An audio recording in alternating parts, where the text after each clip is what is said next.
तो hello students, आज हम लोग स्क्वायर रूट ऑफ इनइक्वालिटीज आज हम लोग पढ़ने वाले हैं। ठीक है, स्क्वायर रूट ऑफ इनइक्वालिटीज। ठीक है, तो ये इनइक्वालिटीज चैप्टर में होता है। ठीक है, तो बेसिकली स्क्वायर रूट इनइक्वालिटी क्या है?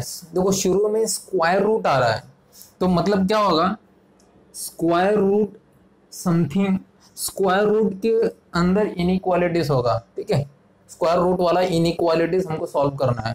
ठीक है, तो स्क्वायर रूट इनइक्वालिटीज के लिए हम लोग पहले देखेंगे एक्चुअली होगा क्या इसमें। देखो, स्क्वायर रूट इनइक्वालिटीज में क्या होता है, for a to be define a should be greater than और इक्वल टू 0। ठीक है, अगर एक ए है, ठीक है, स्क्वायर रूट के अंदर अगर हम लोग ए लेते हैं, ठीक है, ए कौन सा भी क्वाड्रेटिक इक्वेशन होगा। ठीक है, अब समथिंग कुछ भी ले लो, X square minus B square, ठीक है, ए एक्स स्क्वायर। ठीक है, तो कुछ भी फॉर्मेट में अगर मेरा for a to be define a should be greater than और इक्वल टू 0, मतलब ए का जो वैल्यू है ना पॉजिटिव होना चाहिए, पॉजिटिव या 0। ठीक है, it should be greater than और इक्वल टू 0। तो पहला कंडीशन ये सेटिस्फाई होना चाहिए, मेरा ए नेगेटिव नहीं होना चाहिए, इट शुड बी पॉजिटिव और it should be greater than और इक्वल टू 0। ठीक है, तो अगर मेरा पहला कंडीशन अगर सेटिस्फाई हो रहा है, ठीक है, तो हम लोग उसका डिफाइन, अगर डिफाइन करेंगे हम लोग, if define root a should be greater than और इक्वल टू 0। ठीक है, अगर वो डिफाइन हो गया है, अगर मेरा जो ए है, ए पैरामीटर अगर वो डिफाइन हो गया है, तो root a should be greater than और इक्वल टू 0, मतलब मेरा जो रूट में जो भी मेरा एक्सप्रेशन रहेगा it should be greater than equal to 0, मतलब क्या, it should be positive values. ठीक है, चलो सेकंड कंडीशन भी हो गया अपना। अब इसमें क्या देखना है, अल्फा और बीटा, अगर मेरा alpha is greater than beta,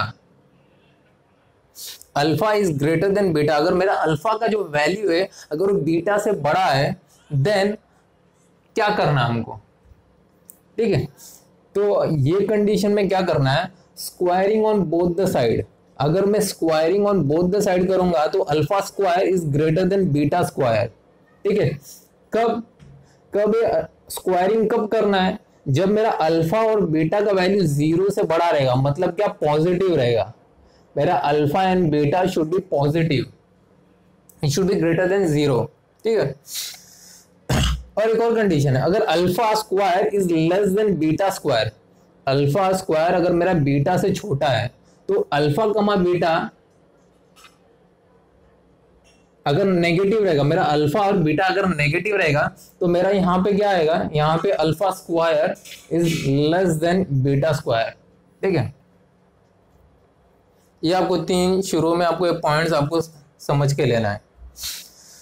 ठीक है, तो ऐसे टाइप के हम लोग एक एग्जांपल भी लेने वाले हैं, जो कि यहाँ पे मैंने लिखा है। ठीक है, इसी के ऊपर बेस वो एग्जांपल है। ठीक है, हम लोग एग्जांपल के साथ देखेंगे तो समझ में आपको अच्छी तरह आएगा। ठीक है, देखो, कोई भी चीज आप पढ़ो ना, पहले उसका स्टेप्स, उसको सॉल्व कैसा करना, उसका थियोरेटिकल पार्ट आप समझ के लीजिए, बाद में आप अगर प्रॉब्लम सॉल्व करेंगे ना तो आपको समझ में आएगा। ठीक है, तो अगर alpha square is less then beta square, if alpha कमा बीटा इज लेस देन 0। ठीक है, ये अपन को समझ में आ गया। तो आगे अगर आप समझोगे, अब देखो, solving square root inequalities, solving square root inequalities, अगर इसको अगर सॉल्व करना है, स्क्वायर रूट इनइक्वालिटीज का स्टेप्स क्या है, step 1, step 2, step 3 and step 4। ठीक है, तो इसमें 4 स्टेप है, you have to follow all the step wise, line by line.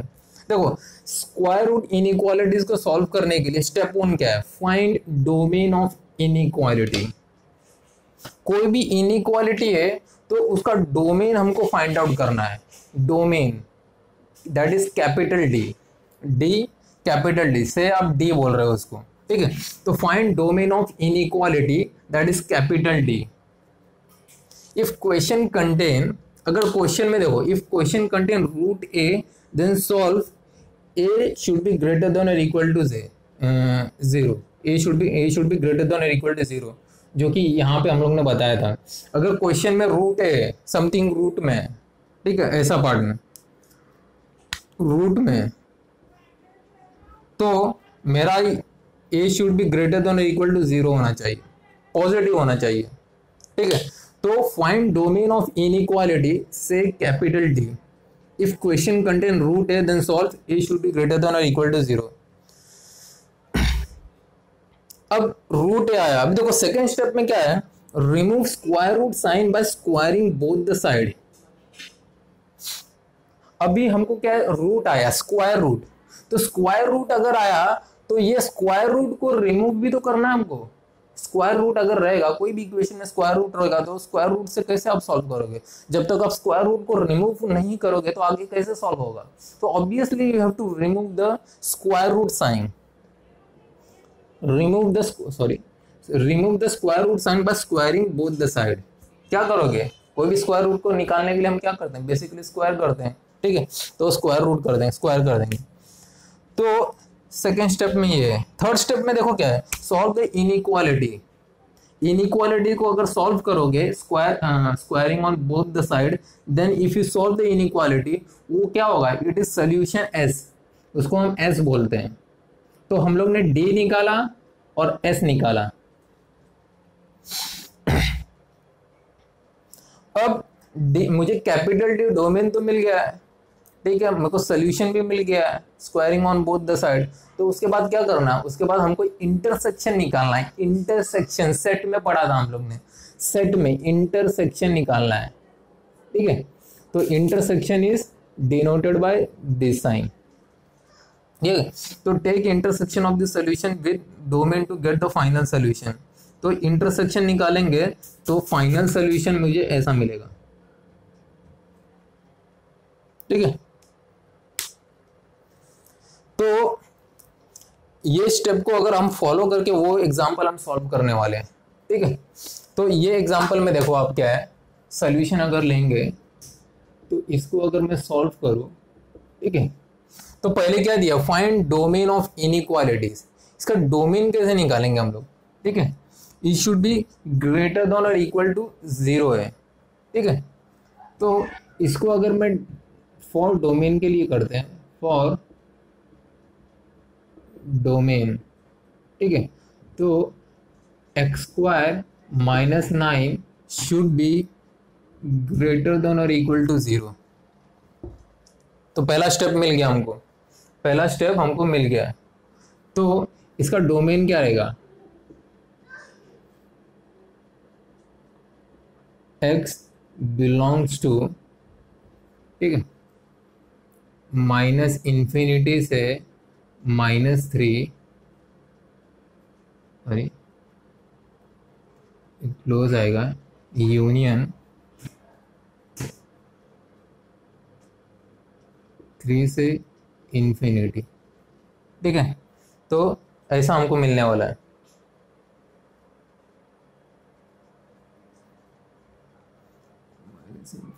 Sorry ये ओपन रहेगा और ये क्लोज रहेगा, ठीक है। तो मुझे डोमेन मिला। तो मैंने फाइंड, हम लोग ने सेकेंड स्टेप किया, square remove square root by squaring both the side according to sign of convention.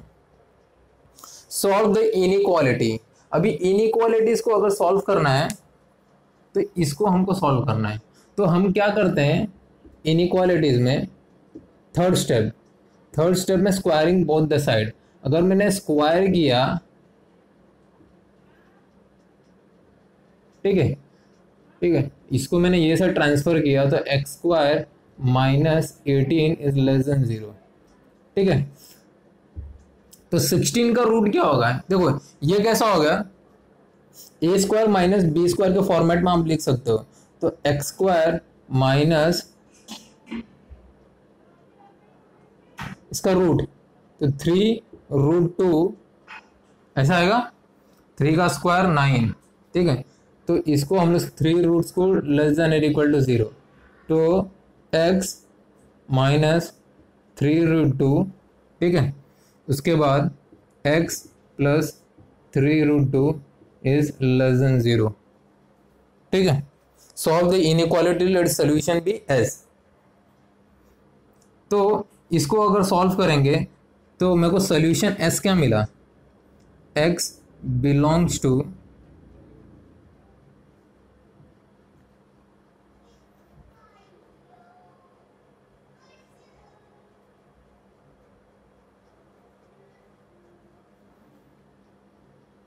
-3√2 to 3√2, यही आ रहा है, ठीक है। ये हमारा d है, ये मेरा d है और ये मेरा s है, ठीक है। तो final take intersection of the solution to get the domain. तो d और s का मुझे इंटरसेक्शन लेना पड़ेगा। d और s का अगर मैंने इंटरसेक्शन लिया, ठीक है, डोमेन मिला और इसका इंटरसेक्शन हम लेंगे तो हमको क्या मिलेगा, x बिलोंग्स टू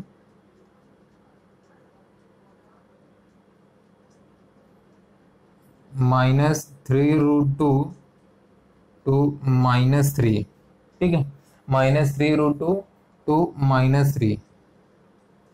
उसके बाद यूनियन 3 से 3√2 क्लोज, ठीक है। सो this is your final answer. इसका ये मेरा क्या, डी इंटरसेक्शन एस, तो ये मेरे को क्या मिला, डी इंटरसेक्शन है, that is domain intersection solution S. तो सोल्यूशन एस का ये अगर निकालोगे तो आपको यह आंसर मिलेगा। I think this is your correct answer. Okay, this is your right. So this is how you have to solve this example, ठीक है। ये सब कैसे इनइक्वालिटीज निकालना है ये मैंने शुरू में सिखाया था। कभी ओपन लगाना है, कभी क्लोज लगाना है, ठीक है। ये अगर आप करोगे ना तो आपको समझ में आएगा, ठीक है। तो ये स्टेप्स मालूम है, ये स्टेप्स आपको you have to remember this steps, ठीक है। ये वाला स्टेप 1, स्टेप 2, स्टेप 3, स्टेप 4, तब आप वो सॉल्व करने में आपको पहले तो क्या करना है, पहले तो हमको डोमेन निकालना है। डोमेन निकाला, उसके बाद हमको क्या करना है, डोमेन निकालने के बाद डोमेन का इनइक्वालिटीज निकालना, उसके बाद squaring on both the side, उसके बाद उसका सोल्यूशन निकालना है, ठीक है, इसका s, उसके बाद d और s का इंटरसेक्शन निकालना, उसके बाद वो हमको फाइनल आंसर मिलेगा। This is how you have to solve this example of square root inequalities, ठीक है। सो आज के लिए सिर्फ इतना ही, ठीक है। नेक्स्ट लेक्चर में आगे हम लोग कंटिन्यू करेंगे।